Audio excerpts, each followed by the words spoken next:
السلام عليكم ورحمة الله وبركاته. الحمد لله وحده والصلاة والسلام على من لا نبي بعده. அன்புக்குரியவர்களே, கண்ணியமானவர்களே, ஒரு மனிதனுக்கு உலகத்தில் வாழும் பொழுது அல்லாஹ் கொடுக்கும் மிக பெரும் ஒரு பாக்கியம் ஆஃபியா என்பது. ரசூல் ஸல்லல்லாஹு அலைஹி வஸல்லம் அவர்கள் இந்த ஆஃபியாவை கேட்குமாறு தன் சஹாபாக்களுக்கும் தன் குடும்பத்தினருக்கும் விசேஷமான சபையில் உள்ளவர்களுக்கும் வலியுறுத்தக்கூடியவர்களாக இருந்திருக்கின்றார்கள்.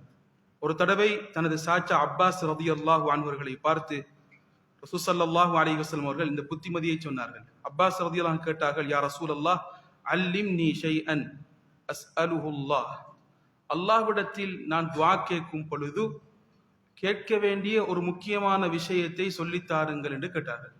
துஆக்களிலே இருக்க வேண்டிய ஒரு முக்கியமான பகுதியை கேட்டார்கள். ரசூல் ஸல்லல்லாஹு அலைஹி வஸல்லம் தனது சாச்சாவை பார்த்து சொன்னார்கள், சலில்லாஹல் ஆஃபியா, அல்லாஹ்விடத்தில் நீங்கள் ஆஃபியத்தை கேளுங்கள்.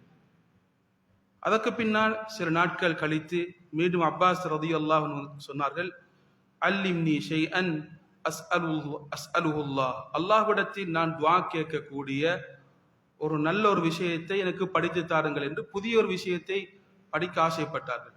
ரசூல் ஸல்லல்லாஹு அலைஹி வஸல்லம் அவர்கள் தனது சாச்சாவை பார்த்து சொன்னார்கள், யா அப்பாஸ், யா அம்ம ரசூலில்லாஹ், அப்பாஸே, அல்லாஹ்வுடைய ரசூலின் சாச்சாவே, சலில்லாஹல் ஆஃபியத ஃபித் துன்யா வல் ஆখিরা, துன்யாவிலும் ஆখিরাத்திலும் அல்லாஹ்விடத்தில் ஆஃபியத்தை தருமாறு கேளுங்கள் என்று ஸல்லல்லாஹு அலைஹி வஸல்லம் சொன்னார்கள். ஆஃபியா என்றால் என்ன கண்ணியமானவர்களே?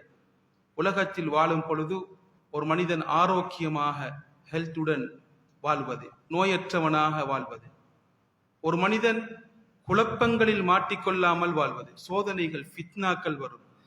அந்த குழப்பங்கள், பாவங்கள் என்ற குழப்பங்கள் மனிதனது தீனை பழுதாக்கக்கூடிய, அல்லாஹ்வை விட்டும் ஆখিরাத்தை விட்டும் மனிதனை தூரமாக்கக்கூடிய குழப்பங்கள் வரும். அப்படிப்பட்ட ஃபித்னாக்களில் இருந்து ஒரு மனிதன் பாதுகாப்பாக இருப்பது, ஒரு மனிதனுக்கு உள்ளத்துடைய அமைதி கிடைப்பது, இவைகள் அனைத்தும் ஆஃபியத்தாக இருக்கின்றது.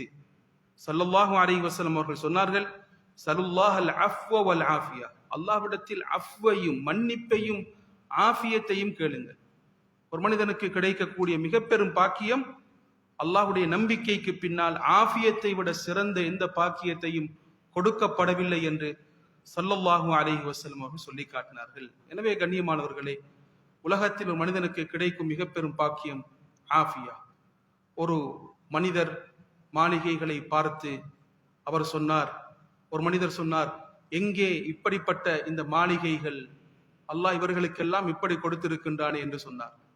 ஒரு ஆலிம் அதை பார்த்து சொன்னார், நீங்கள் வைத்தியசாலைகளை பாருங்கள், மக்கள் சோதிக்கப்பட்ட இடங்களை பாருங்கள், அல்லாஹ் இவர்களுக்கு நோயை கொடுத்திருக்கின்றான், அந்த நோயிலிருந்து எங்களுக்கு ஆஃபியத்தை தந்திருக்கின்றானே, இதை நீங்கள் பாருங்கள் என்று சொன்னார்.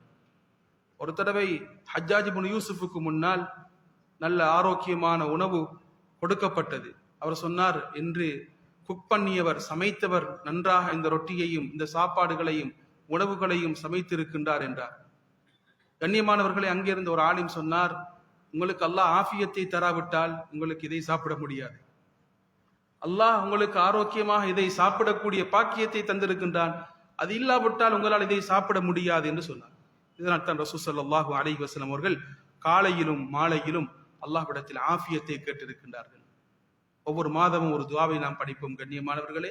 இந்த மாதம் ஆஃபியத்தை நாம் கேட்டு படிக்கக்கூடிய துஆவை பாடமாக்கி நாம் ஓதக்கூடிய பழக்கத்தை உண்டாக்கும். காலையிலும் மாலையிலும் ஸல்லல்லாஹு அலைஹி வஸல்லம் அவர்கள் அல்லாஹ்விடத்தில் ஆஃபியத்தை கேட்பார்கள். எப்படி ஆஃபியத்தை கேட்பார்கள் என்றால், அல்லாஹும்ம இன்னி அஸ்அலுக்கல் ஆஃபியத ஃபித் துன்யா வல் ஆখিরা, யா அல்லாஹ், உலகத்திலும் துன்யாவிலும் ஆখিরাத்திலும் ஆஃபியத்தை கேட்கின்றேன் யா அல்லாஹ். மூன்று விஷயத்திலே ஸல்லல்லாஹு அலைஹி வஸல்லம் அவர்கள் பிரதானமாக ஆஃபியத்தை கேட்டிருக்கிறார்கள்.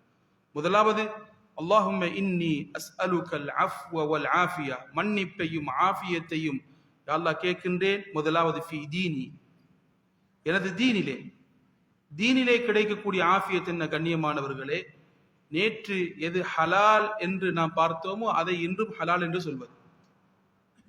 ஒரு மனிதன் நேற்று ஹலால் என்று சொன்னதை இன்று ஹராம் என்று சொல்கின்றாரா, அவருக்கு தீனுடைய ஆஃபியத் கிடைக்கவில்லை. நேற்று ஹராம் என்று சொன்னதை இன்று ஹலால் என்று சொல்கின்றாரா, தனது சொந்த லாபத்துக்காக வேண்டி ஃபத்வாக்களை மாற்றி பின்பற்றுகின்றாரா? நன்மைகளை பாவங்களாகவும் பாவங்களை நன்மைகளாகவும் ஒருவர் மாற்றி அதை செய்வதுதான் ஒரு மனிதன் தீனிலே ஆஃபியத்தை இழப்பது. கண்ணியமானவர்களே, இந்த ஆஃபியத்தை ஸல்லல்லாஹு அலைஹி வஸல்லம் கேட்பார்கள். எப்படி என்றால், உலகத்தில் வாழும் பொழுதும் ஆஃபியத்தை நாம் அடைய வேண்டும், மௌத்தாகும் பொழுதும் ஆஃபியத்துடன் தீனிலே ஆஃபியத்துடன் மௌத்தாக வேண்டும். ஸல்லல்லாஹு அலைஹி வஸல்லம் ஆஃபியத்தை கேட்பார்கள். இரண்டாவது ஸல்லல்லாஹு அலைஹி வஸல்லம் ஆஃபியத்தை கேட்ட ஒரு விடயம் தான் கண்ணியமானவர்களே, வதுன்யாய வ அஹ்லி, வதுன்யாய வ அஹ்லி, யா அல்லாஹ் எனது துன்யாவிலே எனது குடும்பத்துக்கு ஆஃபியத்தை கொடுத்து விடு யா அல்லாஹ் என்று ஸல்லல்லாஹு அலைஹி வஸல்லம் அவர்கள் கேட்கக்கூடியவர்களாக இருந்திருக்கிறார்கள். குடும்பத்தில் யாருக்காலும் நோய் வந்து விட்டால் கண்ணியமானவர்களே, அவர்களுக்கு ஏதாவது கஷ்டங்கள் வந்து விட்டால் அதுக்கு எமக்கு ஏற்பட்ட கஷ்டத்துக்கு அது ஈடானது. எனவே குடும்பத்துக்கும் ஆஃபியத்தை ஸல்லல்லாஹு அலைஹி வஸல்லம் அவர்கள் கேட்டிருக்கின்றார்கள். ஒமாலி, இதே போன்று பொருளாதாரத்திலே ஆஃபியத்தை ஸல்லல்லாஹு அலைஹி வஸல்லம் கேட்டிருக்கின்றார்கள்.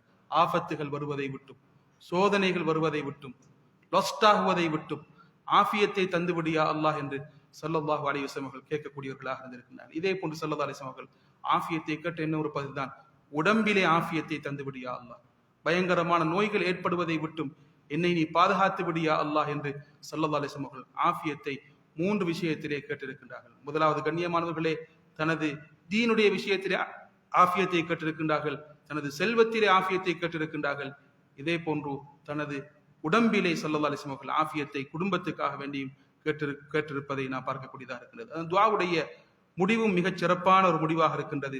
அல்லாஹும்ம ஸ்துர் ஔராத்தி, யா அல்லாஹ் எனது குறைகளை மறைத்து விடு, வ ஆமின் ரௌஆத்தி, எனது அச்சத்தை நீ நீக்கிவிடு.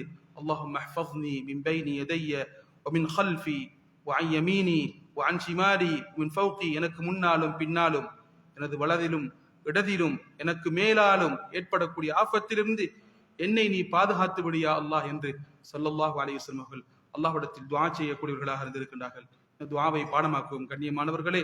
அல்லாஹ்விடத்தில் இந்த துஆவை கேட்டு இந்த ஆஃபியத்துடைய பெருமதியை மனதுக்கு எடுத்து நாம் அல்லாஹ்விடத்தில் கேட்பதற்கு முயற்சிப்போம்.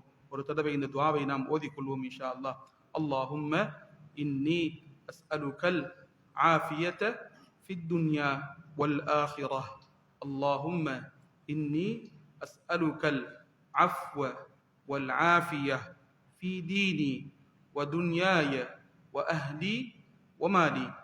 اللهم استر عوراتي وآمن روعاتي. اللهم احفظني من بين يدي ومن خلفي وعن يميني وعن شمالي ومن فوقي وأعوذ بعظمتك أن أغتال من تحتي. الله سبحانه وتعالى உலகத்தில் மறுமையிலும் நம் அனைவருக்கும் ஆஃபியத்தை தந்தருள்வானாக. وآخر دعوانا الحمد لله رب العالمين. السلام عليكم ورحمة الله وبركاته.